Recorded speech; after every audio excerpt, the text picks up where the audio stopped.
আসসালামু আলাইকুম। আজকে মিস্টার ডিআইওয়াই এর একটা শপিং ভিডিও আপনাদের সাথে শেয়ার করব।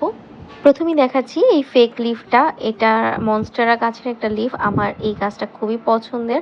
আমার কাছে এটার গাছটাও আছে, তবে এই লিফটা দেখে খুব ভালো লাগলো।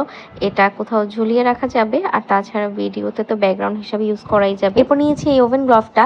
এই মিস্টার ডিআইওয়াই থেকে আমি এর আগেও ওভেন গ্লোভ নিয়েছিলাম, কোয়ালিটি ভালোই রয়েছে মোটামুটি। আমি নিউ মার্কেট থেকে একটা নিয়েছি, ওইটার থেকে মিস্টার ডিআইওয়াই এর কোয়ালিটি ভালো ছিল। এটার প্রাইস ছিল 115 টাকা। এরপর নিয়েছি এই ফেক ফ্লাওয়ারটা, এই হোয়াইট কালার ফ্লাওয়ারটা খুব পছন্দ হয়েছে। এটা 125 টাকা ছিল। আর প্রথমে যে ফেক লিফটা দেখিয়েছিলাম ওইটার প্রাইস ছিল 270 টাকা। প্লাস্টিকের এই র্যাকটা নিয়েছি, এটা আমার উইশ লিস্টে অনেকদিন ধরেই ছিল, তবে এটার যে এসএসএরটা ছিল ওইটা আমার উইশ লিস্টে ছিল, তবে পরে দেখলাম যে এই প্লাস্টিকটা রয়েছে। এটার প্রাইস 390 টাকা। ফ্রিজে স্টোরেজের জন্য দুইটা বক্স নিয়েছি, তার মধ্যে এইটা একটা, এটার মধ্যে মাছ মাংস রাখা যাবে। আর এটা নিয়েছি আমি ফ্রিজে ধনেপাতা, কাঁচামরিচ এগুলো রাখার জন্য। দুইটার প্রাইসই ছিল 250 টাকা করে।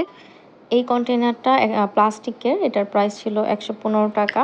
কয়েক রকমের হুক নিয়েছি, তার মধ্যে রয়েছিল এই ডোর হুকটা। এটার মধ্যে চামচ টামচ ঝুলিয়ে রাখা যাবে। মেইনলি এটা আমি উইন্ডোর সাথে হুক করার জন্য নিয়েছি। এরপরে এস এর মতন এই হুকগুলো নিয়েছি দুই রকমের, একটা ছোট সাইজের, একটা বড় সাইজের। এগুলো মেইনলি জানালার সাথে হুক করে এগুলোর মধ্যে আমি আমার প্যানগুলো ঝুলিয়ে রাখবো। বড় এস হুকটার প্রাইস ছিল 160 টাকা, আর বাকি দুইটার প্রাইস ছিল 100 টাকা করে। এরপর একটা ডাস্টার নিয়েছি, এটা মেইনলি বাসার ক্যাবিনেটগুলো ধুলাবালি ক্লিন করা যাবে, আর এটার কাপড়টা খুলে ক্লিন করা যাবে। এটার প্রাইস ছিল 125 টাকা। সিলিকনের একটা হোল্ডার নিয়েছি, এটা দিয়ে গরম হাঁড়ি পাতিল কড়াইগুলো ধরা যাবে।